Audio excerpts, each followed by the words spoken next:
Oi, gente! Donas da Voz está começando. Eu sou Lívia Matos e esse é o nosso espaço de empoderamento, inspiração e muita transformação. Aqueça a sua voz e vem com a gente. Hoje no quadro Vozes que Inspiram, eu tenho a honra de conversar com Solange Feliciano. Ela que é uma mulher inspiradora e uma verdadeira referência em tecnologia e inovação, com mais de 15 anos de experiência na área. Como fundadora do Black Women in Tech da Microsoft, ela capacitou 280 mulheres negras em cloud computing, criando inúmeras oportunidades de emprego. Sua carreira repleta de conquistas foi reconhecida com o Prêmio Globant por seu impacto social na indústria da tecnologia. Atualmente, Solange exerce o papel de diretora de impacto e diversidade em uma startup e contribui como conselheira da Secretaria de Direitos Humanos da cidade de São Paulo. Ela também é co-coordenadora do acelerador de carreiras Mulheres do Brasil.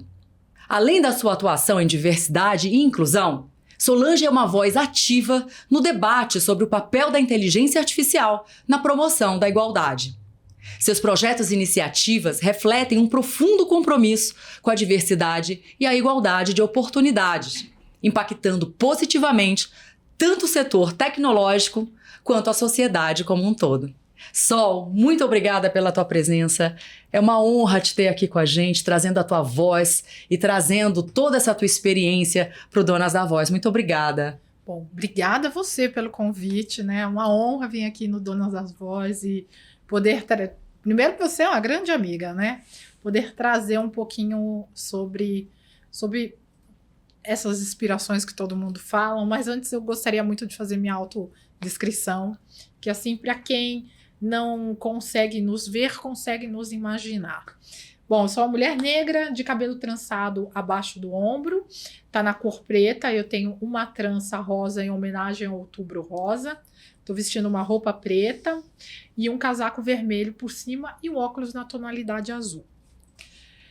Bom, É isso. Obrigada pela descrição. E eu queria te fazer uma pergunta, começar logo com uma pergunta mais impactante, que existe uma discussão crescente sobre a eficácia das políticas de inclusão nas empresas, né? Especialmente quando se trata de mulheres e mais ainda com mulheres negras. Quais são, na tua opinião, os principais obstáculos que ainda a gente vê que impedem uma verdadeira inclusão dessas mulheres nas empresas e o que as empresas conseguem hoje fazer para superar isso? Não adianta nada a empresa fazer uma vaga afirmativa, a empresa querer trazer mais pessoas negras, LGBTQIA+, pessoas neurodiversas, pessoas com deficiência para dentro da empresa, se na alta liderança não tem uma representatividade. Essa pessoa, quando ela entra dentro da empresa, ela não consegue ver essa jornada da carreira como outras pessoas conseguem ver. Porque assim, quando é uma pessoa que não é negra, ela chegou na empresa, ela consegue ver que a liderança lá é um semelhante dela e que possivelmente ela vai assumir aquela posição em determinado momento da carreira dela. Então ela já tem um plano de carreira. Se sente inspirada, né? Sim, ó, representada. Eu tenho, uma mulher, gênero. Quando você olha para uma pessoa negra, ela chega numa empresa onde diretores são brancos, gerentes são brancos, conselheiros são brancos, CEO é branco. A equipe dela, ela é a única negra. Como é que ela vai se sentir inspirada para chegar lá? E aí ela ainda começa a sofrer algumas microagressões, sabe? Falando ou do cabelo dela, ou da cor da pele dela, ou chega no carnaval, já coloca aquele samba e espera que ela sambe no happy hour, né? Fica todo mundo olhando para uma pessoa negra, Sim, achando que a pessoa já tem que saber sambar. Não sabe sambar. Nem todos os negros sabem sambar e tá tudo bem. Então, assim, como é que essa pessoa se inspira dentro da empresa se ela não tem uma representatividade? Não adianta você fazer vaga afirmativa se você não pensar nisso, né? Então, eu sempre fui muito, muito a favor disso, da gente fazer com que dentro da alta liderança tenha uma representatividade feminina, negra. E aí, quando a gente traz essa representatividade, vou trazer um brief bem interessante. E aí os homens negros ficam muito bravos comigo. Porque muitas vagas que a gente vê aberta no LinkedIn para as pessoas, vaga afirmativa negra, ela não fala se é vaga afirmativa para mulher negra ou se é negro, é para pessoa negra, né? Então, a pessoa negra. E aí, quando você olha a alta liderança de algumas empresas, a maioria que tem lá é um homem negro, não tem uma mulher negra representando. E aí, o que acontece? O homem negro se junta com o homem não negro, e a mulher negra não tem espaço. Quando a gente olha gráficos que nem o Diese traz, o gráfico da liderança, que hoje tem, eu acho que entre alta liderança a gente tem homens negros e mulheres negras, é 1,9% de mulher negra na direção de uma empresa. Eu não estou falando... Né? E aí, quando a gente compara com os outros gráficos, a gente tem os homens cis, hétero, branco, normativo, tá lá. Já é discrepante a mulher, Sim. propriamente. Já temos, só para que vocês lembrem, que a gente já comentou isso aqui antes, mas os cargos de alta liderança no país hoje são ocupados apenas por 19% por mulheres. Né? Então, quando a gente coloca essa camada a mais ainda, mulheres negras, vai para Quando a gente 1%. faz um filtro, é 1,9%. 1,9%. Gente, o que é isso? É uma. É uma pessoa. É muito pouco. Entendeu? Então não representa. Então não adianta que nem, eu vou fazer quero fazer um programa de trainee só para negros. Se na gerência, na média e na alta liderança não tiver gente representando, dificilmente você vai ter aquela gama. O seu turnover vai aumentar, porque aquela pessoa vai sair. Ela não vai. E não é aquilo. Foi mimimi. Saiu por mimimi. Não, cara, alguma coisa. Porque uma empresa que não tem uma pessoa negra representante, uma empresa que não trabalha treinamento de diversidade e inclusão, vai acontecer alguma coisa. A gente que é mulher, a gente sofre. Vira e mexe. Quantas brincadeiras sem graça você já ouviu? Imagina que você é uma pessoa negra que já vem dolorida de um palco de... Porque a mulher negra, ela sofre o machismo que uma mulher não negra. Mas ela sofre o machismo, o preconceito e o racismo. Ela vive muito mais dentro de um campo do que uma mulher não negra. Né? E aí, imagina você... Você vai adicionando as camadas, Sim, né? você tem muitas mais agressões do que uma... É muito doido se a gente divide isso, mas é real. E você que passa pelo mundo corporativo, você pode ver quantas negras você vê no mundo corporativo. No mesmo nível que você. Pouquíssimas. São poucas. E você vê elas muito pautadas na dela, né? Elas não podem... dependendo da empresa, tem empresa que hoje está até mais maleável, mas há um tempo atrás, tem empresa que não permitia trança. Tinha que alisar o cabelo. Que é algo, né, tradicional, cultural. E é uma violência. Sim. Chega a ser uma violência para uma mulher negra. Como é que ela não pode expor a beleza dela? Ela não pode expor o cabelo dela. Ela tem que ser padronizada como todo mundo. Então, hoje, graças a Deus, há algumas políticas que estão mudando, algumas empresas já enxergaram isso, mas há ainda aquela dor, né? Eu agora mesmo estava numa palestra com uma empresa, com uma moça do RH da empresa, e ela trouxe uma dor para mim. Sol, aqui em São Paulo eu não consigo mulheres negras. Eu olhei para a cara dela assim e falei, sério? Ela, sério? Elas entram pelo processo assim, vai embora. Aí eu dei uma stalkeada na empresa. Gente, o corpo do RH não tem nenhuma pessoa negra. Como é que você quer pessoas negras se... Já na entrevista, já não tem ninguém. Como é que você vai ficar com essa pessoa negra? Aí eu soltei pra ela, precisa de representatividade. Mas nós temos um homem no board e um homem na direção. Uhum. Isso é representatividade masculina. Se você quer mulher, você vai ter que ter no board uma mulher negra lá, na direção uma mulher negra, na gerência uma mulher negra, na coordenação. Perfeito. Porque... Sabe? Não faz sentido. Mas você acha que isso vem mudando ao longo dos anos? Quando você olha nos últimos 10 anos, não sei, você sente que as empresas estão mais genuinamente preocupadas em fazer essa melhora ou você acha que é muito mais para mitar, né? Que a gente fala, para dar o check, estou sendo inclusivo. Enfim, o que você acha? Você acha? Eu vejo que de 2023 para cá nós tivemos um retrocesso gigantesco. Nós tivemos uma gama de mulheres negras desligadas que estavam em alta liderança, eu vejo esse retrocesso acontecendo. Jura? Até 2022, comecinho de 23, a gente estava em alta. Todo mundo queria sua pretinha para casa. Né? Eu brinco assim, com a forma, mas todo mundo queria uma mulher negra dentro da empresa para falar de para falar de diversidade e inclusão. Hoje, diversidade não é mais pauta. Pelo contrário, é sustentabilidade. Se você não estiver surfando, se você não estiver fazendo, você corre o risco de fechar as portas, literalmente. Vamos puxar o que aconteceu no mês passado com na startup, né? Eu adoro uma startup. Startup é um problema. Você viu que o movimento que as mulheres tiveram que fazer para que uma loja, uma representante da gente, roupa feminina, aonde tinha diretoras, mulheres, aonde tinha um conselheiro que falou uma grande asneira numa rede social. E a empresa tinha se posicionado que não ia desligar o conselheiro, mas aí todo mundo se juntou, tanto mulher negra como não negra, e disseram que aquela loja, aquela marca de roupa não representava mais a gente. O que aconteceu? Voltaram atrás. Por que voltou atrás? Porque ia ter uma quebra muito grande. Poxa, se eles não vão mais, elas não vão mais comprar nossa roupa, como é que vai ser? Se a gente faz roupa feminina. Por aí você vê como a diversidade faz um movimento na economia muito grande. Com certeza. Né? E quando você olha pessoas negras, se não tem... Hoje, gente, eu brinco, tem um movimento que está acontecendo que é o movimento da sem maquiagem. Uhum. Eu não sei se você sabe disso. E esses dias eu virei para as meninas e falei assim, vamos parar de palhaçada? Porque maquiagem para minha tonalidade de pele começou há pouco tempo. E aí já querem parar. Vocês já querem parar. Eu mal usei esse negócio, entendeu? Pra você ver como é que é o movimento. Eu falo, vocês estão na maquiagem faz tempo, minha filha, desde a época da colonização. A gente não, a gente tá começando a aprender agora como é que funciona. A ter tons e a ter para tons a sua para pele. A gente. Shampoos para o nosso cabelo, tons para a pele, touca de natação. Eu sempre usei trança. E eu sempre tive uma dificuldade, porque eu sou nadadora, eu gosto de nadar.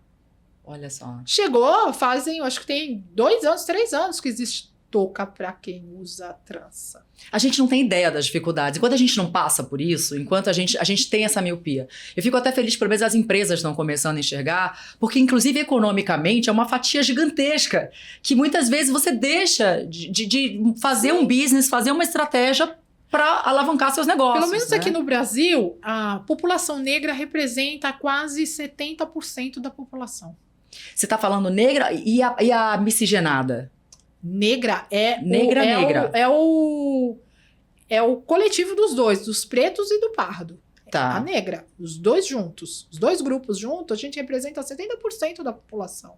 E aí, como é que uma empresa produz um produto para uma minoria de população? Porque é aquele negócio, eu gosto muito eu nunca falo, ninguém vai ver eu falando, é o grupo subrepresentado. Não existe grupo subrepresentado, existe grupo pouco representado.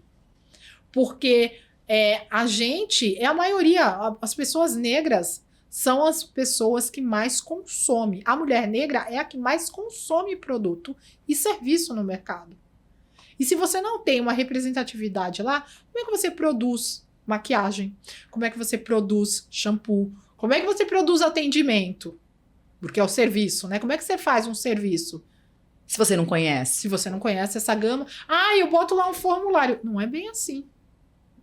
É verdade. Né? Não é bem assim. Eu vou pegar dados da onde? Você tem que ter convívio com essa pessoa para você entender o tamanho dessa dor, o tamanho da falta de visão que a gente teve durante muitos anos. Né? Eu trouxe aí a touca de natação, gente. Natação existe antes da guerra, antes da Primeira Guerra Mundial. Sim. Agora é que tem touca pra gente. Pra quem tem Black Power, pra quem tem trança grande.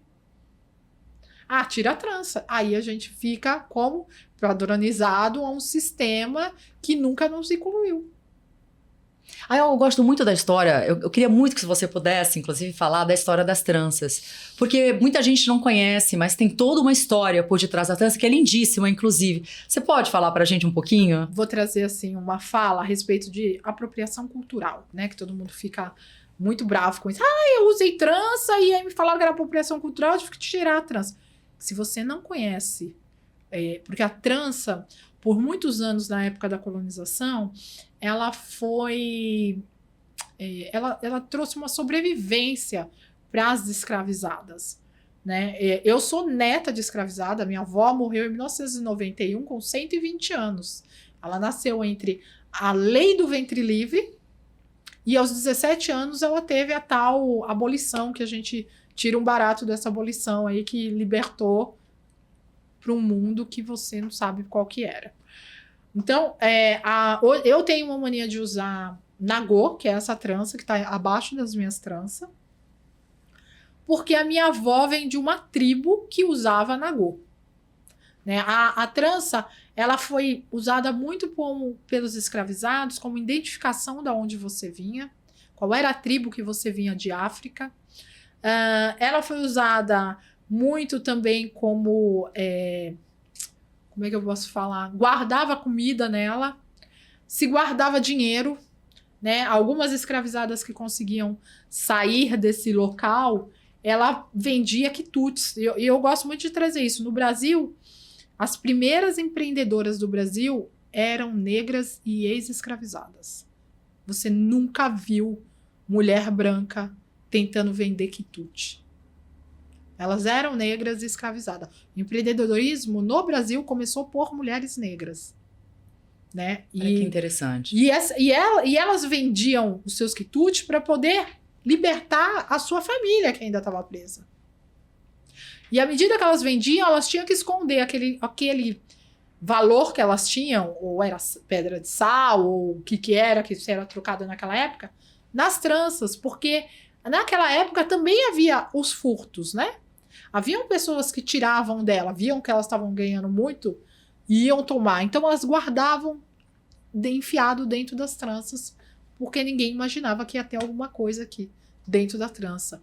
Então, as tranças é muito hoje representativo pra gente como um sinal de liberdade, um sinal de representatividade de uma para mim, da aldeia onde a minha avó veio, de uma força muito grande, né? Foi as tranças que libertaram um monte de escravizados, porque elas tinham que comprar, vender e tinham onde guardar. Eu brinco que trança era cofre. Infelizmente era. E era o jeito que elas arranjaram de sobreviver. Muito interessante. Obrigada por compartilhar, Sol. E eu queria saber, até a gente falando um pouquinho da tua vida, que você tem uma trajetória muito marcante, né? Tanto na área de tecnologia quanto de inovação. Além dela ser, obviamente, uma referência em diversidade e inclusão. E eu queria saber o que te inspirou a se envolver tão profundamente com esses temas? Bom, vamos lá. Para saber dessa história, tem que saber a minha história, né? Inclusive, fazer um briefzinho aqui. Dia 28 de novembro, fazer um convite para você. Eu estou sendo uma coautora junto com o Grupo Mulheres do Brasil, um livro que é do projeto Aceleradora de Carreira. Nós somos 18 mulheres negras e estamos escrevendo como é que foi a nossa trajetória depois do projeto, né? Então vai ser dia 28, depois eu te dou o endereço. Muito obrigada. Eu nasci num cortiço, né? Cresci e nasci num cortiço na zona leste de São Paulo. E o meu pai sempre pontuou muito para mim. Eu sou filha de um esquizofrênico, era um homem atípico. Meu pai morre e eu tinha 13 anos. E a minha mãe era uma pessoa analfabeta que deu a volta ao mundo. Minha mãe conseguiu, ninguém sabe até hoje, um dia alguém do Matarazzo vai explicar para mim. A minha mãe chegou da Bahia, passou por todas as coisas, chegou da Bahia em São Paulo e conseguiu entrar para as indústrias Matarazzo, onde ela trabalhou durante 60 anos como operadora de máquina, sem saber ler nem escrever. Ninguém sabia que ela não sabia ler nem escrever, ela sabia assinar o nome, ela era uma analfabeta funcional só. E aí é interessante da história da minha mãe, porque num momento da vida dela, ela sempre foi muito ativa, que nem eu. O Sindicato dos Trabalhadores dos Metalúrgicos chamou ela para assumir a presidência do sindicato.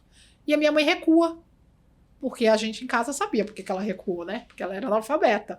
Para eles, ela fala que ela tinha uma dificuldade muito grande na visão dela, né? Ela não enxergava direito, então ela não poderia estar naquele lugar, porque as letras no papel eram muito miúdas. Ela recua e apresenta. Hoje tem um grandão aí que ele até conhece minha mãe, conhece eu, que é o Paulinho da Força Sindical. Ela foi a pessoa que indicou ele. E eu venho desse histórico de uma mulher que trabalhou quase 60 anos na mesma empresa, uma mulher que teve um casamento de 40 anos, com uma pessoa atípica. Eu perdi meu pai aos 13 anos por um erro médico, né? E aí a minha mãe se aposenta para ficar comigo, porque eu era uma criança extremamente danada.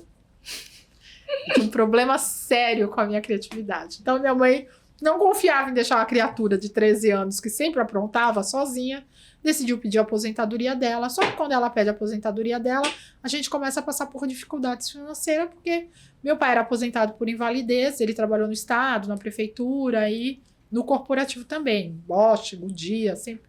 Ele já era torneiro mecânico, então meu pai já tinha uma profissão, minha mãe não, porque meu pai era semi-analfabeto, mas a minha mãe era analfabeta. E eu começo a me jogar no mercado. Eu falo que o meu primeiro emprego de vida foi aos 13 anos como mini, num salão de festa. A mini, ó. A mini, eu brinco que foi a minha primeira carreira, eu ainda brinco. Tinha uma colega que trabalhava na Disney que eu falava pra ela, olha, a Disney me salvou. E eu trabalhava como mini no salão de festa e todo o dinheiro que eu ganhava naquele salão de festa, eu tirava uma parte para minha mãe e uma parte para mim. Essa parte minha, naquela época, datilografia era o que mandava no rolê. Então, meu sonho era fazer datilografia, ser secretária. Você não tem noção. Eu queria ser secretária executiva. E aí fui fazer a danada da datilografia. Peguei o dinheirinho da mini, comecei a pagar a datilografia. E aí, do outro lado da rua, eu lembro que sentava numa janela e começou a aparecer a computação. E a datilografia, logo que eu acabo, que eu consigo a danada do certificado, sumiu as máquinas de escrever. E aí eu começo a trabalhar mais um pouco de mini, e todo final de semana eu ia trabalhando com essa boneca, que eu adoro criança longe de mim, que eu brinco. E aí eu fui fazer computação. Quando eu fui fazer computação, eu comecei a perceber que as meninas do meu bairro, do meu cortiço, aonde eu morava, não tinham a mesma visão que eu. Porque meu pai sempre falava pra mim, o estudo é o que abre portas. Olha sua mãe. Sua mãe pode estar num bom lugar, pode estar ganhando ótimos, mas ela não conseguiu subir. E era verdade, a minha mãe não conseguiu. Ela podia ter sido uma outra pessoa, mas ela não conseguiu por causa do ensino. E aí, eu comecei a estudar, não esqueço isso, eu comecei a estudar na época MS-DOS, e a gente tinha que... Nossa, eu lembro. O negócio era, né, tinha que codificar para abrir aquela tela. Aquela tela me deu um negócio assim, eu falei, é isso que eu quero. Era programação quase já, era né? Isso aquelas letrinhas. Pra abrir aquele negócio. É isso que eu quero. Só que eu comecei a perceber que as meninas da minha rua lá, elas estavam numa outra pegada e elas precisavam ter a mesma visão do que eu tive, né? O sonho do meu pai era que eu fizesse USP. Eu fiz USP eu terminei a USP faz uns 3 meses atrás. Então, ninguém na família das minhas amigas tinha a mesma visão que o meu pai tinha, né? Uhum. Então... É impressionante como a gente traz de casa isso, né? Muito dos pais, assim. Muito. A visão, seja do empreendedorismo, muito. Seja do estudo. Demais. Eu sinto, porque são nossos super-heróis, né? Sim, Então, sim. E aí, o que eu fiz? Eu fui investir nessa informática, porque aí tinha o MS-DOS, tinha PowerPoint, mala direta. Eu lembro desses negócios que eu não gostei disso. Eu gostava do MS-DOS. Meu foco era ele. Eu comecei a construir um computador. Eu desenhei um computador no papel, com teclados, e comecei a ensinar a minha amiga. Essa tecla com essa tecla, muda essa telinha aqui. Aí eu pegava uma outra telinha. Eu comecei a tentar fazer a inclusão das pessoas que não conseguiam pagar um curso de uma forma de desenho, né? Até tem uma colega que até hoje a gente se encontra, ela fala pra mim, se eu sei fazer alguma coisa no computador, foi no meu passado. Foi você que me ensinou. Porque eu me senti sozinha. Quando eu entro na sala, só tinha homem e só tinha eu de mulher. Aí eu falei, tá. Ainda hoje a gente vê muito, né? Eu sou isso. da área de tecnologia também, e a gente vê que realmente a representatividade feminina é muito, muito pequena. É quase nada. Né? Então... E é muito doido, porque assim, a primeira a codificar foi a Ada. Por que a gente largou de mão? E ela foi codificar em 1800 e nada, onde mulher não podia sair de casa.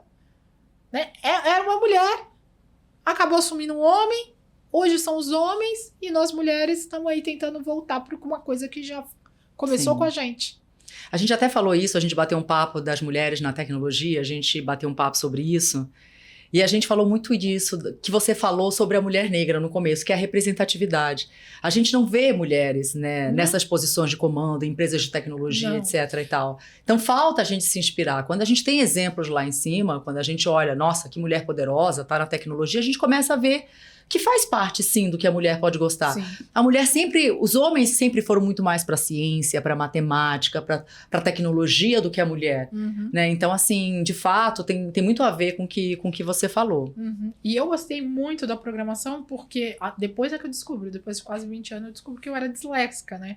Eu sou neurodiversa. E é um mundo, para mim, que é muito fácil. Quando você usa estatística, programação, é um lugar que a gente navega muito bem, né? E eu comecei a ensinar essas minhas amigas, alguma arranjou o primeiro emprego, aprendendo a mexer no Excel de papel, gente. Eu tive o dom de ensinar o Excel de papel, quadricular a folha, desenhar. Nossa Senhora! Tudo bonitinho, para mostrar o que era uma planilha. Então, foi muito difícil para mim, na época, me ver sozinha nesse lugar e ter essa noção de investimento de carreira. Sabe? Eu já tinha essa noção de carreira. Minha mãe vinha do mundo de indústria. Minha mãe falava muito de, fui promovida para sair. Ela entrou por um campo e depois ela era operadora de máquina. Foi promovida. E eu, nossa, esse negócio deve ser muito bom. Meu pai também saiu de um lugar, virou torneiro mecânico, depois saiu das empresas, decidiu entrar pro público, aí era escriturário. Então, esse plano de carreira. Então, eu sempre tive dentro de casa e sempre sonhei com essa possibilidade de eu traçar uma escadaria, né? Mas eu não via minhas amigas no mesmo lugar. E eu não me via, eu me via sozinha nesse curso. Finalizei o curso e aí não fiz programação. Foi muito engraçado, porque aí aos 19 eu viro mãe. 19 anos de idade. 19 anos de idade. Muito jovem. Eu tinha toda uma gama de informação, de carreira, de profissão, de ganhar dinheiro, porque eu sou capricorniana, né? Então, meu pai era capricorniano, né? Então, vai vendo que ele já vinha... Focada ele já no vinha, dinheiro, na performance. ele já vinha com estratégia da menina desde criança, né? Só que aos 19 anos eu não tive um plano de sexualidade. Eu não tinha, ninguém virou pra mim e falou, tem que usar camisinha, tem que tomar medicação, tem que aquilo, tem que aquilo. E aí é onde eu fico grávida aos 19 anos. E aí tudo aquilo que eu investi trava. Para aos 19 anos. E eu só retomo aos 22 anos. 26 anos. Aí eu retomo. Mas quem te ajudou, por exemplo, financeiramente nesse período que você foi mãe, que você resolveu focar mais até na maternidade? Então, meu pai, quando ele faleceu, ele deixou. Eu brinco que eu falo que eu sou a única preta que tinha herança. Uhum. Então, meu pai deixou herança, deixou umas casas alugadas para mim e para minha mãe, que não eram muito, porque ficava em São Miguel. E a casa era o tamanho de um ovo. Então, eu tinha um dinheiro que a minha mãe investia em aluguel, óbvio. Mas quando eu virei mãe, a gente teve que fazer um inventário e dividir isso aí. Então, eu tinha esses aluguéis que ajudava tanto eu quanto meu marido, na época. Ele estava entrando também para o mundo para trabalhar. Ele conseguiu trabalhar numa loja de roupa. Eu fiquei cuidando do filho e tal. E aí, com 26 anos, eu entro pro mundo. De novo, volto. Aos 17 anos, antes de ficar grávida, eu começo a trabalhar como secretária, que era o meu sonho. Que era o que você queria desde então. Eu começo a trabalhar como secretária e eu trabalho num lugar que hoje chama JBS. Olha! Só que na época não. Na época era outro nome. Então, eu comecei a trabalhar lá como secretária. Fui fazer secretariado. Aprendi 1001 coisas a respeito do secretariado, né? Como sentar, como se comportar, como se falar, como usar uma agenda, como não sei o quê. Tava extremamente encantada, mas aí a gravidez chega no meio desse rolê e eu saio da empresa porque eu fiquei grávida na época. Eu ia te perguntar isso, mas por que você saiu? Eu saí por causa que eu tive um filho e eles não viram que não ia mais ter tempo. Eu sofri o que a gente escuta hoje por aí. Sim. Eu fui cortada da empresa na época porque falaram que mãe não era produtiva. Nossa, eu sou da época que inclusive perguntavam na entrevista se eu tinha pretensão de engravidar. Uhum. Várias entrevistas eu escutei essa pergunta. E você, quer engravidar agora? Pretende engravidar? É uma aberração hoje. Eu olhando isso hoje, né? Depois de anos de carreira, é uma aberração de fato. O que prova, na verdade, que é uma evolução. Porque naquela época era normal perguntar se a mulher queria engravidar. Você tem uma noção, hoje... na época falaram pra mim, você vai deixar onde? Uhum. Aí eu olhei e falei, tem creche, né? Eu ganhava um salário legal, era uma empresa grande. Tem creche, eu vou deixar na creche. Se ficar doente? Querendo te xingar, será que você vai dar conta do serviço, né? E aí foi aí que eu fui cortada. Eu fui Olha. cortada justamente porque na época eu era a única que tinha uma criança na empresa. E aí eles cortaram, não tinha o que fazer. E foi isso que foi te motivando, obviamente, a querer tanto na área de tecnologia desde nova, Sim. como também na área de diversidade, de luta pelos direitos. Não, aí isso é muito engraçado, porque quando começa a entrar essa área mais humanizada, direitos humanos, foi quando aos 26 anos eu volto para o mercado e aí eu entro para dentro, eu entro para um serviço abaixo, mas já ainda para uma empresa grande, eu entro para trabalhar dentro da Casa de Saúde Santa Marcelina e eu começo como agente comunitária. E aí, agente comunitária, você tem que entender o contexto como um todo de direitos humanos. Aí os direitos humanos começam a me pegar um pouco mais, né? Porque aí eu começo a entender que em determinada casa que eu entrasse, eu tinha que tomar um cuidado, eu não podia entrar sozinha. Em determinada casa que eu entrasse, eu poderia enxergar ali um abandono de idoso, né? De incapaz.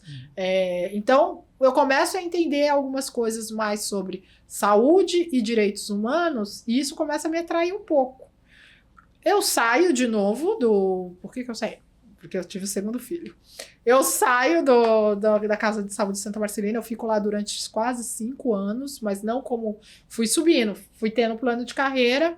Quando eu saio, eu estou já como administrativo. E saí da rua. E aí eu saio, vou ter meu segundo filho. Aí é que eu começo a fazer um movimento da TI, porque aí eu começo a trabalhar com o meu ex-marido, na época era marido, ele tinha uma mídia independente, que é uma revista de skate. Eu começo a trabalhar dentro do skate e já começo a questionar, porque hoje o skate tem mulheres, mas naquela época não. Mulher não tinha vez. E eu nem falava de raça, eu tava falando de gênero. De gênero. Eu só puxava gênero. Raça, pra mim, vem quando eu sofro alguma coisa. Mas eu só puxava gênero. E eu começo a trabalhar com ele e me incomodo. Falo, poxa, por que não abre uma revista só de mulher? Né? Uma revista de skate feminino. Ah, não, ninguém compra. Ninguém lê. Ninguém faz não sei o quê. E só eu e mais uma mulher lá naquele lugar. E aí eu faço um evento muito grande. Eu decido estudar. Eu falo, não, eu ainda não tinha faculdade. Eu faço a faculdade aos 30 anos. 30? 25? 30, quase 30 anos. Eu faço a faculdade aos 30 anos. E aí, quando eu vou fazer a faculdade, eu vou fazer marketing. Porque eu trabalhava dentro de uma comunicação. Uhum. Eu fazia comunicação para grandes empresas lá dentro, como Nike, Adidas, entre outras. Que ele tinha parceria. Fazia brand para eles, mas eu não sabia o que era brand. Isso era o mais engraçado. Eu fazia a campanha que eles queriam que a gente fazia. Vamos fazer? Vamos fazer. Ah, é para dar ideia? Eu dava ideia na mesa. Vamos fazer assim, vamos pegar um tênis assado, vamos pegar um skate assim, vamos... Eu dava 1000 ideias. E eu não sabia o que eu estava fazendo. Aí eu fui estudar. Eu falei, vamos estudar marketing. Na faculdade, eu sofro um problema. Eu, disléxica, o professor vira para mim e fala, o seu brief é horrível. Ninguém vai entender o que você está escrevendo. Você não sabe escrever. E naquela época, eu achava que eu não sabia escrever porque a minha mãe era analfabeta e meu pai era semi-analfabeto. Então, eu tive alguma dificuldade, algum problema, porque eu nasci e criei dentro de uma família que não sabia ler e que não tinha costume de ler. E aí, eu explico pra ele isso. Aí, ele olhou pra minha cara e falou assim, então você vai ter que treinar muito pra você conseguir finalizar essa faculdade. Eu saio daquela sala muito magoada ao ponto de... Foi a primeira vez na vida que eu não ouvi o que meu pai falava no passado. Meu pai falava muito pra mim que se arrependa das coisas que você não faz. Das coisas que você já fez, não tem o que se arrepender, vai até o final. Aquele dia eu saí com o propósito de cancelar a faculdade. Trocar de curso, fazer qualquer coisa. Eu era ProUni, né? Eu era bolsista. E aí eu fui na secretaria e a menina da secretaria virou pra mim e falou assim, Sol, não sei o que é, mas abriu um curso aí, um monte de homem tá indo pra lá, deve ser bom. Porque homem, quando se junta, mulher, é coisa boa, é dinheiro. Não vê mulher lá. Aí eu virei pra ela e falei, eu vim aqui pra trocar de curso. Você vai trocar de curso? Por quê? Aí contei pra ela. Aí ela virou pra mim e falou assim, você sabe que você pode optar em fazer você consegue fazer os 2 cursos? Eu olhei pra cara dela assim, eu falei, consigo, porque eu trabalho pro meu marido. Então, eu consigo estudar de manhã em uma e à noite na outra. Eu vou fazer isso. Aí eu me matriculei na tal análise e desenvolvimento de sistema na época. Não sabia o que era, só entrei, entendeu? Ela falou que tinha um monte de que o negócio era bom, eu falei, vamos. E quando eu chego lá, eu me deparo com o meu passado, né? Eu até chorei na época, porque eu falei assim, eu não acredito. Deixei a codificação lá atrás, e aí, de repente, Ela volta pra tua vida. ela volta pra minha vida. E aí, lá dentro, eu me deparo com a mesma situação, só eu de mulher. Continuo fazendo marketing, peço ajuda para algumas amigas para me ajudar a reler o que eu estava escrevendo, me achar as coisas que eu estava colocando errado, tal, para que aquele professor não ficasse em cima de mim. Eu me formo, peço para o reitor pedir para aquele professor me entregar o diploma, porque o que ele fez comigo na frente da sala foi constrangedor. E aí, automaticamente, virei a oratória da sala. E aí, deu ruim. Porque eu falo diretamente, direcionando a ele. Eu falo que professor nenhum poderia impedir uma aluna, independente se ela tinha complicações na linguagem dela ou não, de estudar. Porque aquilo foi um impedimento para mim. Né? Eu tive coragem, sei lá de onde, de permanecer no curso, mas eu podia ter desistido. E que isso nunca se repetisse. E eu gostaria muito que o fulano de tal entregasse o diploma, porque ele é um professor que precisa entregar meus 2 diplomas para mim. Ele não sabia que eu estava fazendo as 2 faculdades. Ele entrou em choque. E ele entendeu o recado. E eu saio dali e falo, começo a trabalhar marketing mais ainda. Entendi o que era marketing, já sabia que o que eu fazia era uma coisa boa. Numa frustração, num evento grande que eu faço, que eu produzo junto com a empresa do meu marido, o meu nome não sai no projeto. Eu desenhei o projeto, eu fiz todo o projeto e o meu nome não saiu na época. Quase nem consegui entrar no evento. Isso foi o que me incomodou muito. Eu abandono o marketing. Falo, não vou fazer mais marketing. Não sou feliz nesse lugar desde a formação. Na formação já teve uma barrada. Agora, no trabalho, eu estou sendo barrada? Não vou mais. E foi um evento que aconteceu na Paulista. Eu não posso falar o nome, mas foi um evento que aconteceu na Paulista. Hoje quem está no lugar lá é o Mequim. E eu não pude jogar meu nome naquele lugar de jeito nenhum. Todo mundo se encantou, todo mundo adorou. Foi aniversário de um dos tênis da empresa, mas o meu nome não pôde sair. Né? A empresa disse que queria sigilo, era o evento dela, e eu tive que abaixar minha bola.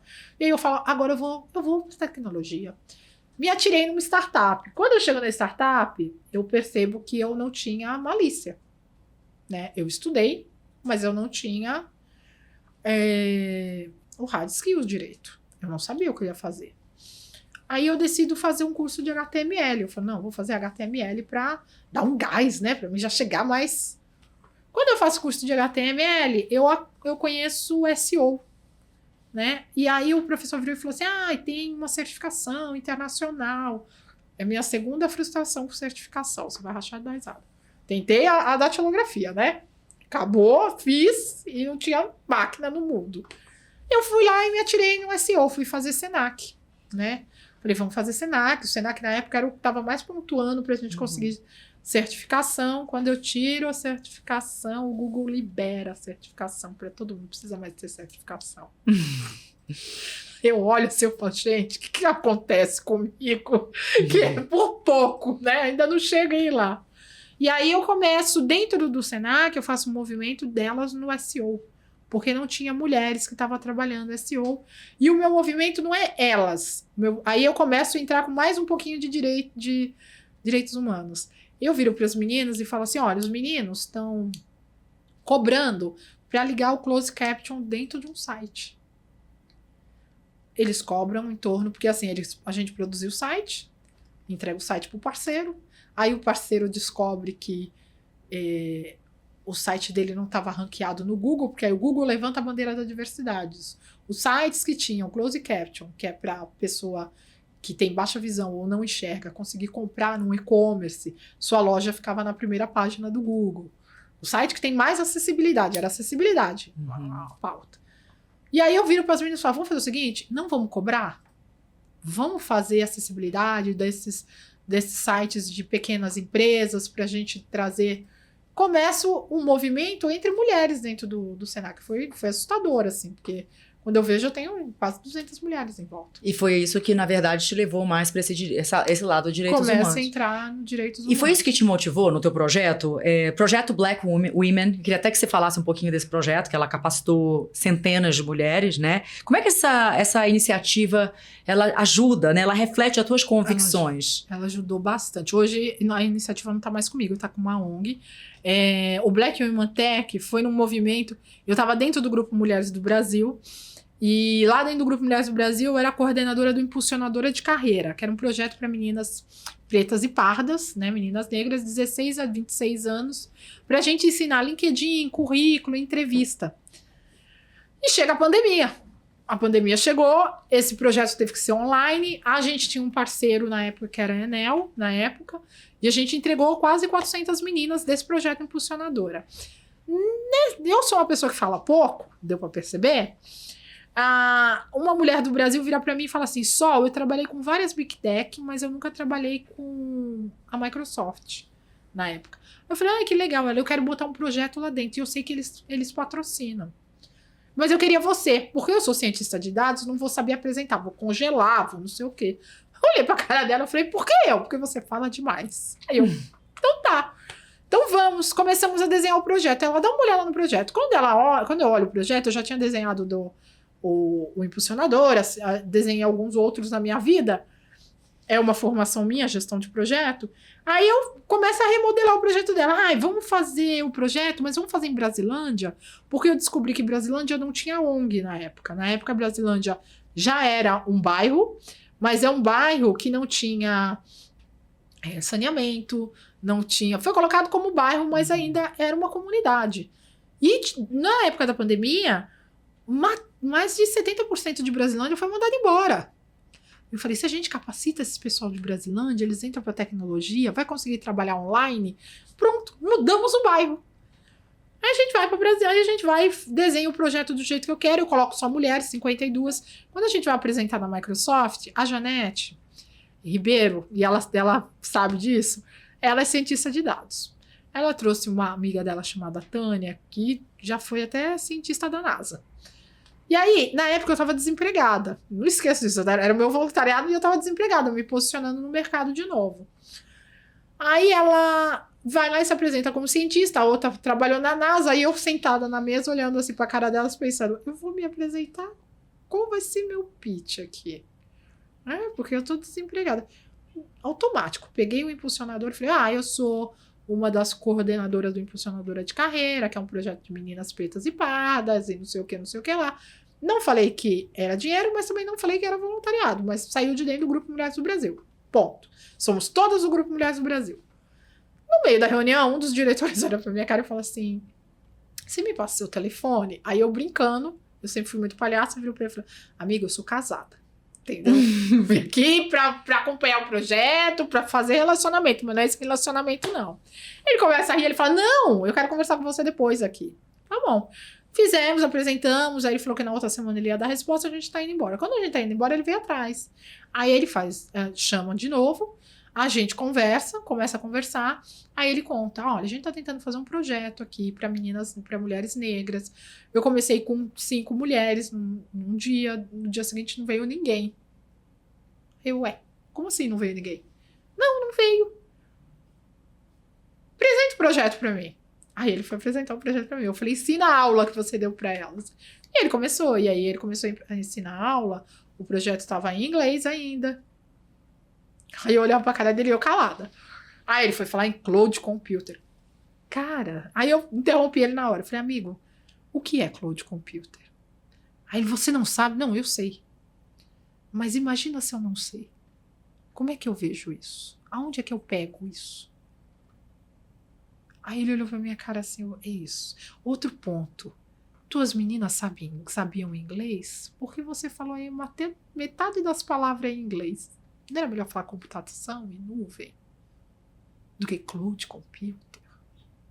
Aí ele olhou pra minha cara e falei, mulher negra, Gente, metade da população brasileira e mais que a metade da população brasileira negra não sabe inglês. Ele não acessibilizou, né, o treinamento, então óbvio que elas não vão querer ficar. Ninguém entra, né? Você entra um dia, o cara fala um monte de palavra confusa, você fala, ou esse cara não tomou o remédio dele, ou sou eu que não tô entendendo nada, nem volto mais. Com certeza. Aí, falei pra ele, vamos desenhar juntos. Aí a gente começou a desenhar, aí desenhamos junto que tinha que ter 3 certificações, desenhamos que a Microsoft daria os vouchers da certificação, até aí ninguém ganha dinheiro em lugar nenhum.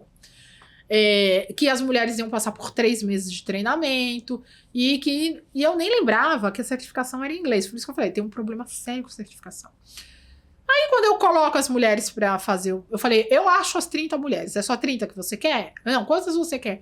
Ah, eu tenho 20 vouchers, eu falei, eu tenho 30 mulheres, o que você quer? Tá, eu vou atrás de outros vouchers. Ele foi atrás e tal.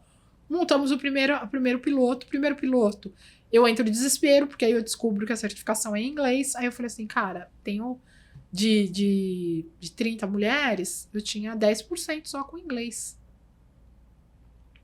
Aí eu falei, esse primeiro projeto, falei pra ele, elas vão ficar até o final. Só que eu tenho certeza que a gente vai ter um número baixo de certificada. E foi o que aconteceu. A primeira turma foi um número baixíssimo, foi só 10%, quase nada, de 30%.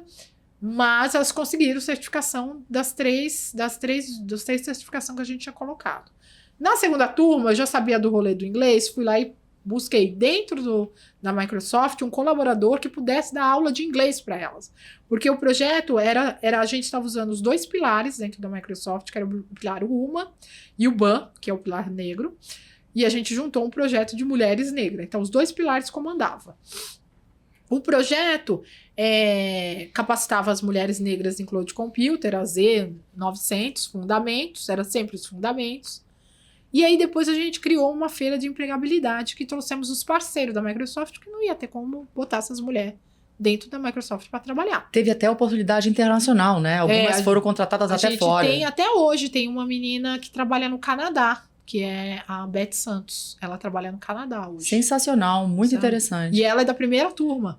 E você vê a importância, né? Eu ia te perguntar até sobre isso, mas a gente acabou de discutir, eu ia perguntar qual é o impacto da educação e capacitação técnica, né? Para essa representatividade. Então, a gente tem que tornar acessível, não tem o que fazer. Não adianta, eu costumo dizer isso, não adianta nada a empresa colocar lá inglês avançado. Se a pessoa nunca vai falar globalmente, para que ela precisa do inglês avançado para entrar na sua empresa? A gente vê uma dificuldade muito grande, e aí eu super te entendo e concordo contigo. Mas o que eu vejo? A gente está numa área de tecnologia que tudo é muito novo.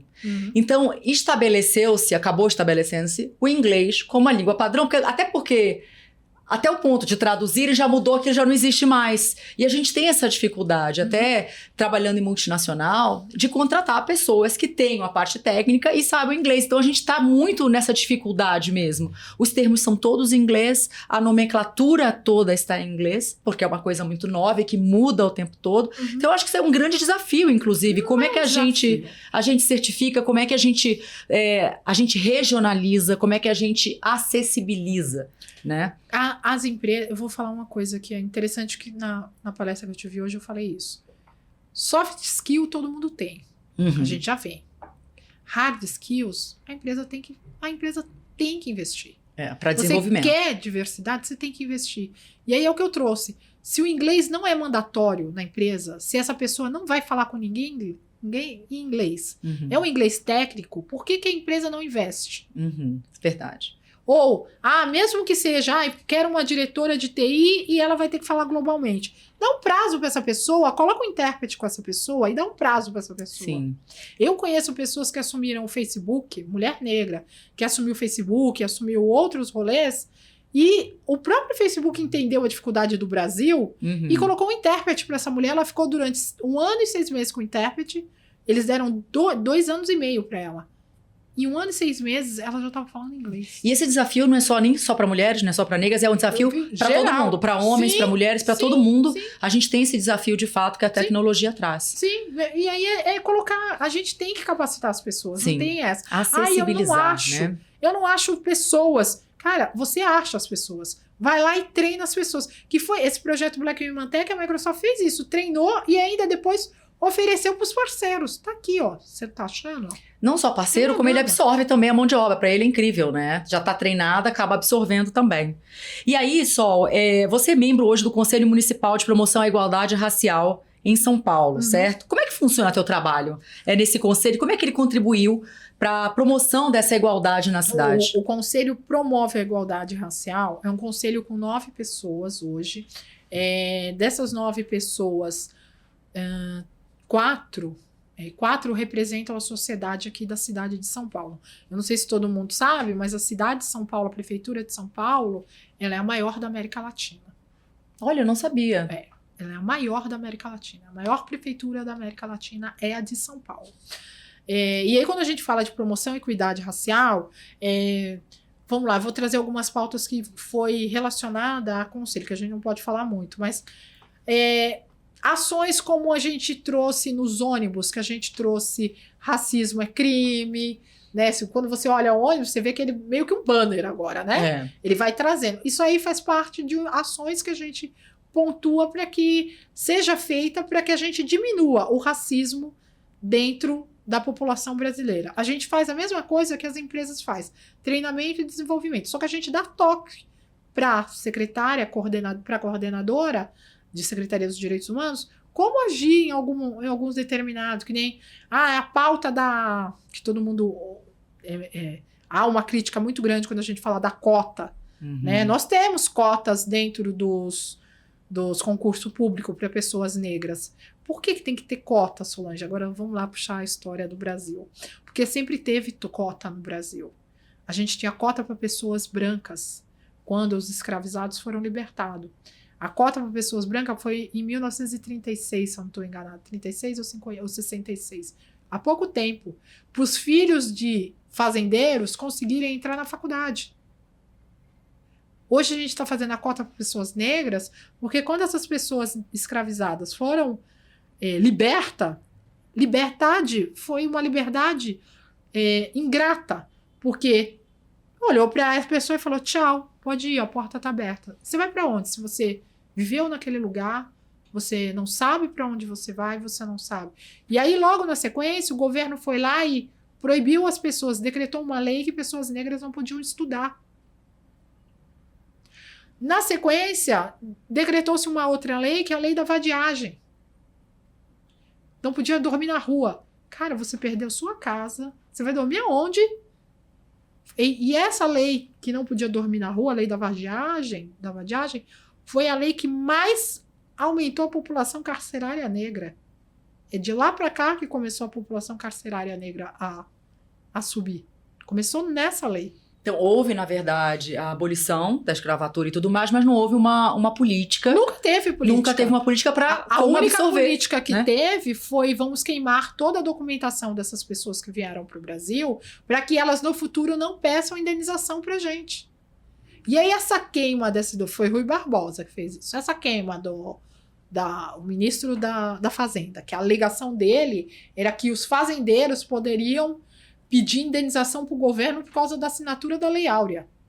Só que essa queima acabou queimando o histórico do povo que estava aqui. Ninguém sabia de onde veio e nem para onde ia.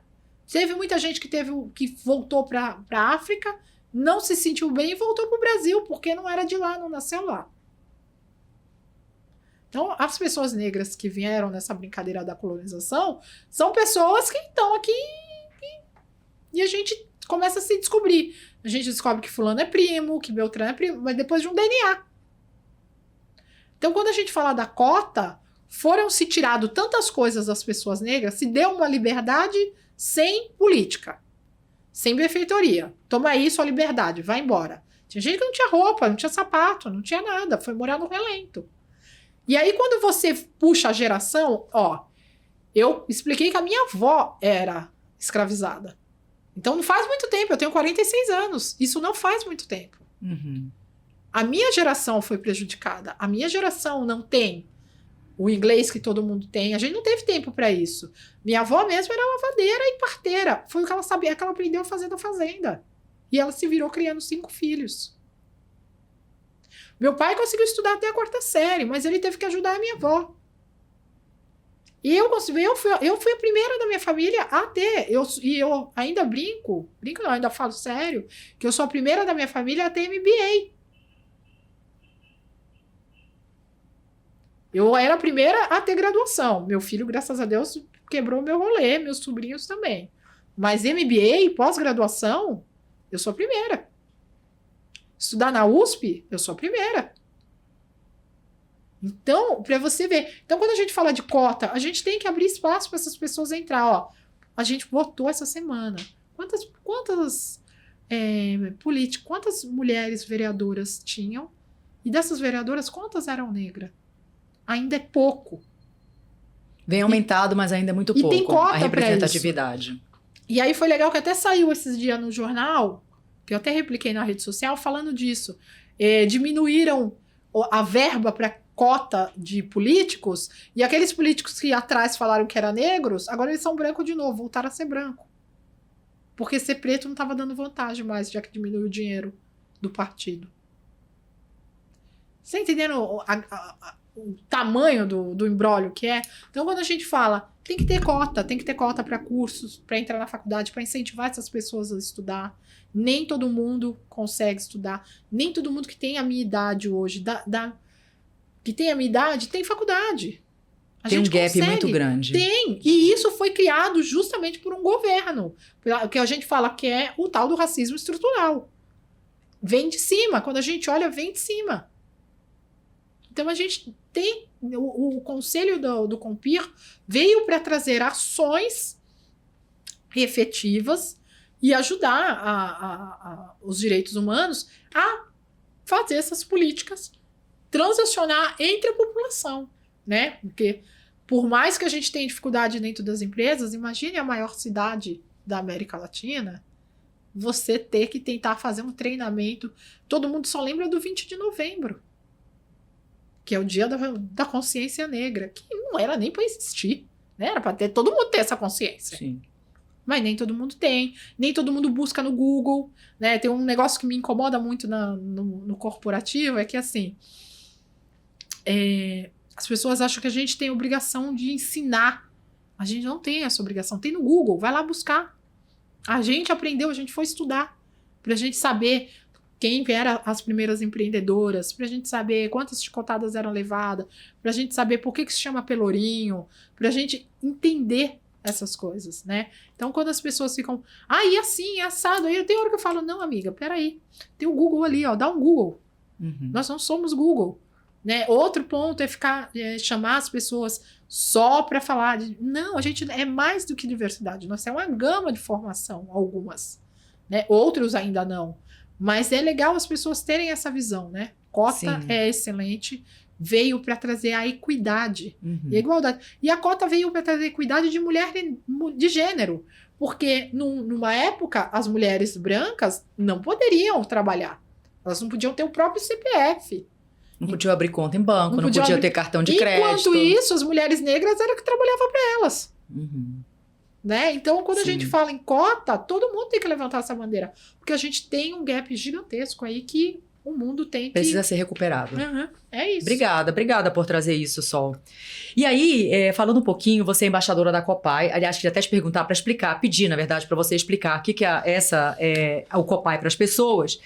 E você se envolve muito na extensão da licença paternidade remunerada e obrigatória para os homens, né? E por que essa causa é tão importante para você e como é que ela pode impactar a igualdade de gênero e equilíbrio da vida profissional e pessoal? Vamos lá. A Copai é uma coalizão de pessoas e empresas que estão fazendo... Até um tempo até a gente estava tentando. Agora a gente tem uma cadeira no governo, até onde eu sei. A gente quer trazer a licença paternidade estendida e remunerada igual a licença da mulher maternidade. Porque quando a gente fala de licença maternidade, a mulher sai de licença, fica com o filho, volta a trabalhar, o salário dela tá lá. Se esse homem consegue ficar com essa mulher em casa para ajudar a cuidar dessa criança, para que esse dinheiro deles ainda estão fazendo girar a máquina lá dentro, né? Porque o desespero dessa mulher é justamente isso, né? Ela quer voltar. Ela sabe que o neném dela ainda tem 4 meses, 6 meses, mas ela precisa voltar, porque ela tem medo de ser mandada embora, ela tem medo de não ter o dinheiro. O marido tem que ter a mesma, mas a ideia da Copai é que esse pai seja capacitado, a empresa tenha treinamentos e tudo mais, e que esse pai consiga apoiar essa mãe e que tenha esse afeto entre pai e filho. Né? O laço que a gente tem entre mãe e filho, o pai também tenha esse afeto. Que ele não pegue aquele dinheiro que ele vai receber e vá queimar na sinuca, óbvio. Porque a gente vai treinar. A ideia da Copai é que a gente treine e explique melhor. Mas a gente não busca a tal dos direitos iguais. É um direito igual do homem, só que o direito do homem de cuidar da mulher durante o puerpério. Até porque é o momento que ela tá mais cansada, ela tá exausta, ela não pode estar sozinha. É o momento que ela mais precisa do homem. 5 dias ele só consegue ver o parto. E aí ele ajuda ela nos outros 4... A mulher fica internada, dependendo do parto, até 3 dias. Então o marido fica com ela 2 dias. 5 dias não é uma licença paternidade, é um... Sei lá, é ida ao médico. É um break. Uma pequena pausa. Na hora que o negócio pega pra mulher, que é quando a criança tá com cólica, quando a criança, ela precisa... Se essa mulher não tem uma rede de apoio, que nem no meu caso, eu tive meus 2 filhos, eu não tinha pai nem mãe. Minha mãe já tinha morrido, meu sogro e minha sogra também já tinham falecido. Eu não tinha. Foi só eu e meu marido. Meu marido ficou, na época, 5 dias, meu ex-marido. E foi uma loucura, porque, cara, eu tive... O primeiro foi cesariana. Não tem nem como, você tá operada, não tem o que fazer, não tem como você ajudar a fazer muita coisa, né? Entendeu? Tanto que ele vinha com... O mais velho tinha 13 anos, vinha correndo da escola, meio-dia eu tava tomando café, porque eu não conseguia sair da cama. É muito difícil. Eu também estou de acordo e eu acho que isso diminuiria, inclusive, a reticência que muitos RHs têm em relação à mulher, porque a mulher é mãe. Ela é mulher, melhor homem porque o homem não sai. Então, quando a gente dá a licença para o pai também, a gente iguala. Sim, é igualar. Né? É igualar não só profissionalmente para nós, como para a mulher que precisa naquele momento, a mulher e o bebê, né? Eu também sou embaixadora da Jobcam. Ah, legal. A Jobcam, eu gosto muito de falar da Jobcam, foi esses dias, tá? Coisa da dona Camila. A Jobcam é uma plataforma que também traz uma equidade pra gente, que eu gosto de dizer. Porque é uma plataforma de... como é que fala? Recrutamento e seleção. E ela faz um recrutamento que ela usa avatar para que essa pessoa seja entrevistada. E o avatar muda até a voz. Então, quando você vai contratar a pessoa, você acaba contratando a pessoa naquele esquema de currículo cego. Você não sabe quem é que você está. Se é um homem, se é uma mulher, se é uma mulher trans, se é uma pessoa negra. Você está contratando justamente pelo currículo mesmo. Né? Sendo imparcial 100%. Isso, é incrível o projeto da Camila, Jobcam, gente. Se vocês não conhecem ainda os RHs, é uma ferramenta, é um grande avanço. Muito. Porque, de fato, há uma igualdade aí na entrevista. Isso. Então, há mudança de voz. Você não sabe se é homem, se é mulher, o que é. Existe um avatar que entra na tela, é um rostinho de um bichinho, de qualquer coisa. E eu me envolvo nesses trabalhos que... sendo embaixadora, que está trazendo isso aí, a equidade, que está trazendo mais pessoas para dentro dos lugares, né, que fazem esse movimento aí, que nem Mulheres Inspiradoras, onde nós nos encontramos, da tia Giovana Quadro, eu falo doida quando eu chamava de tia Giovana Quadro, é um lugar onde a gente se sente confortável, porque é um ambiente de mulheres, né, que a gente é um ambiente seguro. A gente não tem nas empresas, e quando a gente tem esses ambientes, é um ambiente de um comitê aonde tem que fazer um voluntariado, tem que fazer alguma coisa, tem que fazer um voluntariado, né? Ninguém... Agora lá não, a gente tem um ambiente seguro, a gente fala das nossas dores, a gente se comunica, a gente... Se ajuda, se apoia. Eu sempre falo que se as mulheres soubessem o quanto nós somos poderosas, unidas juntas e em fraternidade, a gente já teria se unido há muito mais tempo. E aí, Sol, eu queria que você compartilhasse com a gente, porque você é mentora e palestrante, né, em vários eventos aí sobre diversidade e inclusão. Eu queria que você compartilhasse uma história ou alguma coisa, uma experiência marcante que tenha sido significativa para você em um desses momentos em que você estava lá no palco, ou alguém que te trouxe uma história. Teve algum momento que você pode trazer pra gente, essa história marcante que te impactou de alguma forma? Ou quando você subiu no palco a primeira vez, ou perguntas da audiência... Teve alguma história assim? Tem. Eu teve um evento que foi interessante, que antes de eu entrar no palco, eu ganhei um brinco de uma mulher. E ela virou para mim e falou assim, eu te sigo desde Minas, né? Eu gravei um podcast no Instituto Localiza, acho que em 2020, não me recordo. E ela falou que me seguia desde Minas. E eu fui pro VTEX Brasil, VTEX Day, fui uma das palestrantes dele. E antes de eu subir no palco, essa mulher me entregou uma caixinha, era um brinco. Aí eu falei assim, voltei e perguntei pra ela, que brinco é esse? Brinco estranho. E aí ela virou pra mim e falou assim, eu sou da economia criativa. É um brinco feito de cápsula de café.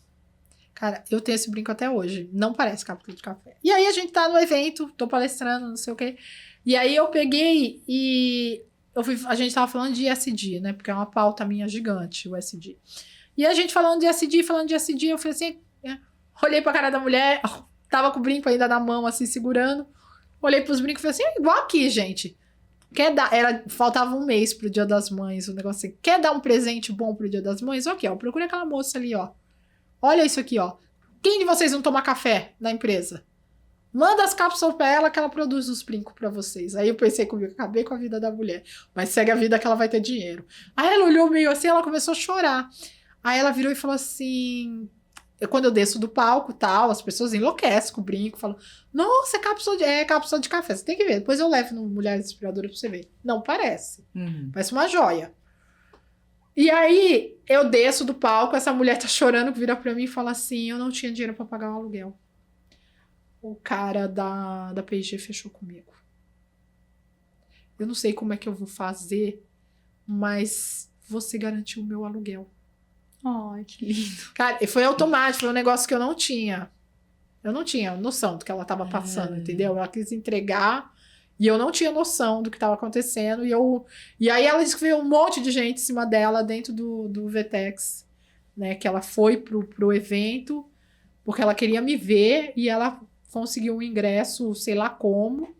E aí ela contou pra mim que ela tava passando por uma necessidade muito séria, que não sei o que lá. E hoje a gente tem um contato muito forte. E ela fala pra mim, eu sou o que sou porque você foi minha marqueteira. Olha só, que bacana, né? E aí é o lance do apoiar uma outra, né? Sem esperar nada. Tem muito a ver com o networking, a aula que vai sair também. Que a gente é mais em dar do que receber o foco, tá? Porque a colheita, ela vem, né? Eu falo que Deus, ele é tão bom que ele te deixa plantar o que você quiser. Sim. Mas ele é tão justo que você colhe o que você planta. Então, é perfeito a gente fazer sem esperar nada, fazer por nos apoiarmos mesmo. Muito legal. Linda experiência, obrigada por trazer. E eu queria falar contigo hoje agora sobre um tema que está super em alta, polêmico. Meu Deus. A gente vai falar de inteligência artificial, que vem ocupando aí um espaço cada vez maior, né, nos setores e na atuação profissional. E aí eu queria te perguntar, porque você tem uma palestra que fala muito sobre isso, qual é o papel da inteligência artificial na promoção da inclusão e no combate à fake news? Né? Você vê alguma maneira específica de como a inteligência artificial pode criar esse ambiente mais justo e informativo? O mais interessante é isso, eu tô com uma mentoria de ChatGPT. Eu usei o ChatGPT porque eu acho que é o mais simples, é o mais falado e que chega para dentro da comunicação da população brasileira. Alguns ainda não sabem, né? Se você entra no Uber e você pergunta, o cara olha pra tua cara e fala, o que é isso? É inteligência artificial. É aquele robô que vai tomar nosso lugar, né? Verdade. A pessoa entra em pânico. Eu fiz a palestra no Rio Innovation Week esse ano e fui falar justamente sobre inclusão e isso. E na palestra foi surpreendente, porque eu gosto muito de fazer provocação dentro das pessoas, né? Então, logo que eu entrei no palco, eu perguntei, todo mundo aqui usa ChatGPT? Aí, todo mundo. Eu falei, então levanta a mão que eu quero ver, eu sou uma pessoa que gosta de visão. Todo mundo levantou lá. Tinha acho que umas 50, 70 pessoas, o povo levantou a mão. Eu, olha que bonito. Parece dar um tchau pra tia. E eles deram tchau. Agora pode abaixar a mão. Daqui, quem é que incluiu pai, mãe e avó no ChatGPT? Quem é que ensinou? Ninguém levantou a mão. Aí eu falei, tá vendo quando a gente fala de inclusão e inteligência artificial? Como é que a gente faz essa inclusão com as pessoas que estão dentro da nossa casa? Como é que a gente faz seu pai e a sua mãe? Aí eu fui com coisa mais, porque eu tinha um grupo de jovens que estavam assistindo. Então eu fui com coisa mais tangível. Eu falei, aquele post que a sua mãe escreve sobre você, se ela tivesse jogado no ChatGPT, ele tinha melhorado e evitado o que você reclamou com ela. Porra, mãe, você foi escrever isso, que coisa mais feia de mim. Se você tivesse ensinado, você não tinha pagado tanto mico nas redes sociais com aquele post da sua mãe. Eu acho que assim, hoje Existem inteligências artificiais, tanto por algumas Big Tech, não vou falar o nome porque elas não me patrocinam, mas tem inteligência artificial sendo usado para mapear doenças e conseguir trazer medicamentos compatíveis às suas doenças, e está começando aqui no Brasil.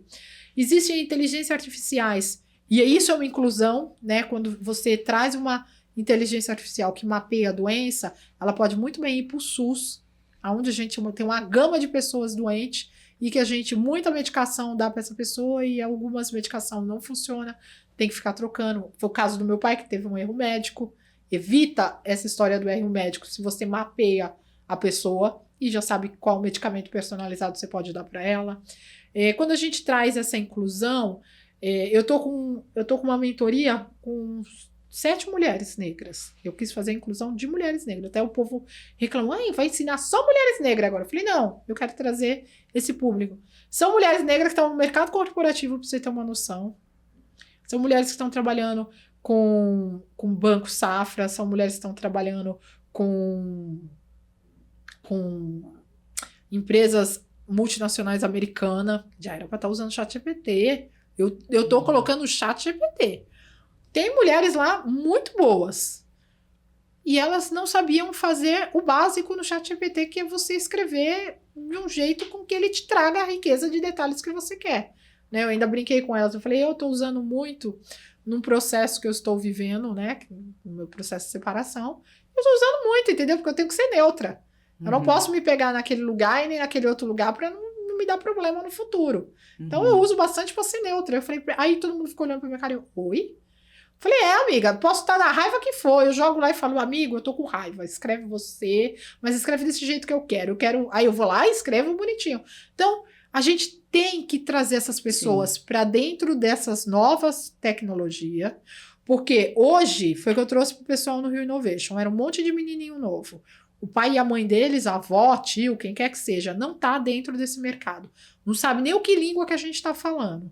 Quando eles chegarem na nossa idade, quem não vai estar? Quem não vai estar letrado somos nós. Quem não vai estar nas novas tecnologias somos nós. Como é que a gente vai fazer Exato. isso? Se a gente não mudar a cultura dentro da nossa casa, cultura também não é só de empresa, é de dentro de casa. Começa dentro de casa. As pessoas não têm paciência, né, de ensinar. Aí você acaba vendo, por exemplo, muitas vezes, os seus pais, pessoas mais velhas, mandando fake news. Isso. Ou, por exemplo, sem averiguar. Ou então sem ter conhecimento mesmo, porque não é por maldade. E como fazer pesquisa? Exato. E como fazer essa pesquisa? Eles não sabem. Porque a gente tá eu falo que a gente tá no limbo, né? Que eu falo que a gente já tem as tecnologias disponíveis, mas a gente ainda não sabe como trabalhar com todas elas. Então a gente tá no momento de caos. Sim. Até que tudo seja regulamentado, até que a gente aprenda de fato, sejamos letrados. Olha o perigo. Sim.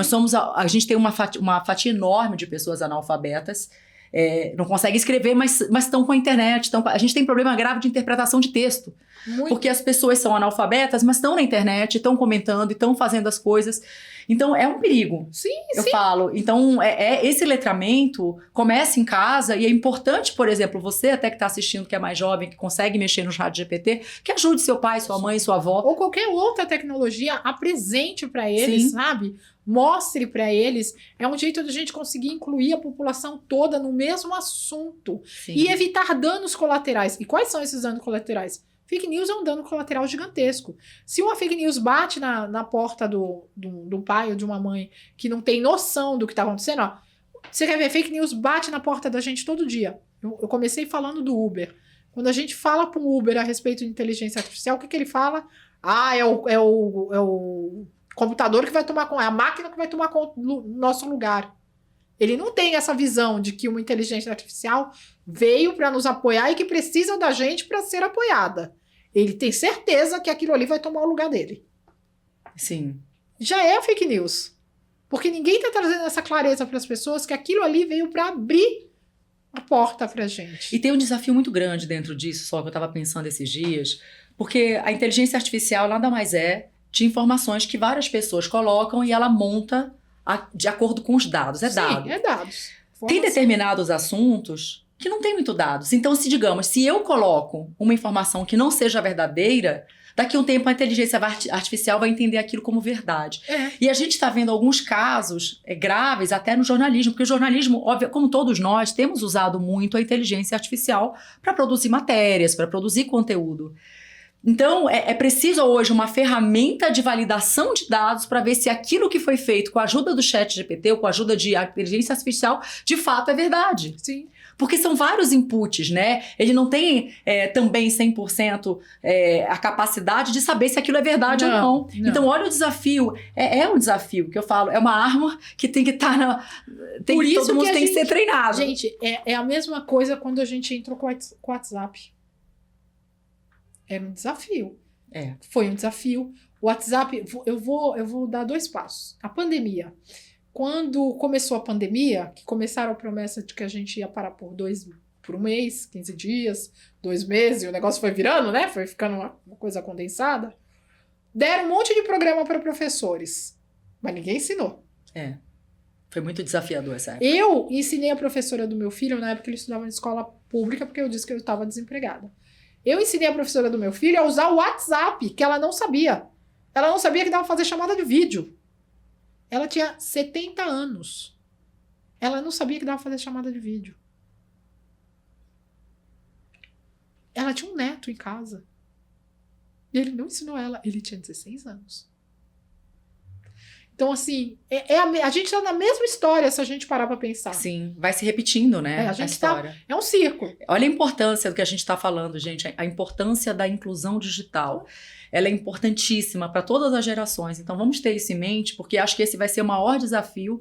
A gente tem muita tecnologia, Sim. muita coisa nova aparecendo e muitas pessoas utilizando. Sim. Então, ter certeza de que a gente está usando não só da forma correta, como a gente está imputando dados que são verdadeiros. Sim. Né? Isso é muito importante, muito legal. E aí eu queria falar um pouquinho agora de você. Quais são os teus próximos projetos e metas profissionais? Existe algum novo desafio pela frente, uma iniciativa que você está animada para começar? Eu estou num desafio novo, eu estou me desafiando a voltar para o mercado de trabalho, né? Estou na startup por um bom tempo, né? Que eu brinco, que eu acabei, depois desse projeto Black Women Tech, eu precisei ter uma startup, criar uma startup da noite pro dia, sem plano de negócio, sem nada. Hoje a gente está brincando, até interessante. Mas eu estou me desafiando a voltar para o mercado de trabalho. Então, eu estou aberta à negociação com o povo, eu brinco isso. E viver, eu estou numa fase onde eu estou trabalhando muito o meu autoconhecimento hoje, né? Eu estou vivendo algumas coisas na minha vida pessoal que está me fazendo me reorganizar, né? Então, eu acho que o meu futuro para daqui e fazer mais projeto, né? Eu tô com esse projeto, tô aqui com um projeto que a gente está desenhando, que é para levar as mulheres negras em novembro para um kart, para pilotar um kart. Não tem mulheres negras que conheçam kart. E eu não tô falando do autódromo, tô falando de um kart. Isso Olha é muito só. doido. É uma coisa simples, né? Para mim, para você, que já foi em autódromo, já foi ali, é simples, né? Para elas, não. Então, no dia novembro é o Novembro Negro, além de eu estar aberta a palestra, treinamento e desenvolvimento, quero fazer uma ação, eu estou com algumas meninas se organizando para fazer essa ação de mulheres negras no kart. Ai, muito legal. E aí a gente está aqui batendo, inclusive meu telefone não para por causa disso, que a gente está batendo data, que foi da noite pro dia. Eu olhei e falei assim, não, vamos levar todo mundo num kart. Aí todo mundo olhou pra mim, hã? Gera um espanto, na verdade. Aí eu falei assim, não, gente, vamos, vai ser legal, vamos passar um dia no kart, vamos andar com esse negócio aí, quem sabe dirigir bem, quem não sabe vai aprender lá também, Sim. Tá tudo certo. Então, eu tenho sempre esses projetos de colocar as mulheres negras em alguns lugares que elas nunca estiveram. É um projeto, é uma coisa minha. E uma coisa minha que eu também sempre tive para mim é de fazer coisas que eu nunca fiz, né? Teve um ano que eu andei de balão, teve um ano que eu decidi pilotar uma lancha. Eu sempre tive em alguns lugares que eu nunca estive, que são coisas minhas. Pro ano que vem, eu tô aí preparando uma brincadeira nova, vamos ver se dá certo. Depois, se der certo, eu conto. Muito bom. Chama a gente para ir junto. Vou chamar.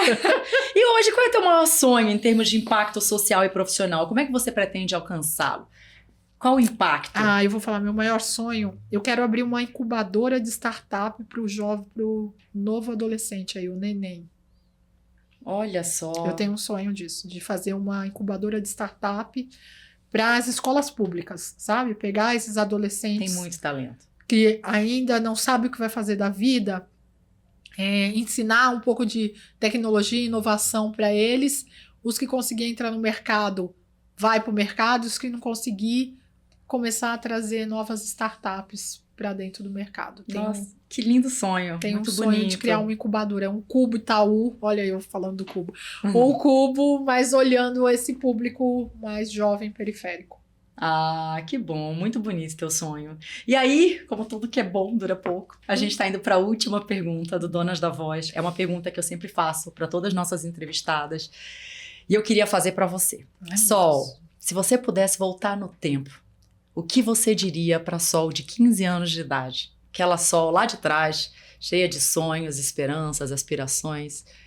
O que você diria para ela? Faz tudo. Faz tudo sem se arrepender de nada. Faz que vai dar certo. Faz. Pode fazer. Só toma cuidado, né, na gravidez. Mas, como eu falei, eu não volto no tempo para resolver nada. Eu gosto muito eu sempre olho muito para trás. E eu tive meus problemas de parar, de voltar, mas eu cheguei em algum lugar. Então, o que eu faria para ela é: vai sem medo. Eu nunca tive medo mesmo, eu sempre me enfiei em algumas coisas. Mas faz do jeito que você sempre fez, curtindo, rindo muito, aproveitando, achando graça de tudo. Não leva a nada, não se arrependa de nada, só faz. Ah, isso aí, É isso. muito bom. Então, a gente queria né, que tivesse toda essa segurança quando a gente é mais nova, tivesse a visão que a gente tem hoje, né?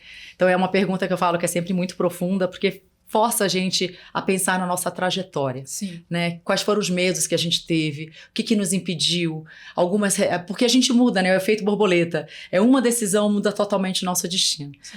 Sol, eu queria te agradecer muito a tua presença. Obrigada por estar aqui com a gente. Obrigada por todo o teu conhecimento, tudo que você inspirou a gente aqui. E para você que acompanhou a gente, muito obrigada pela sua audiência. Esse que é o mês de conscientização negra, é o mês de novembro. Então, vamos nos conscientizar, vamos estudar, vamos dar um Google, vamos aprender para a gente ser uma sociedade cada vez mais inclusiva. Obrigada, eu te vejo na próxima.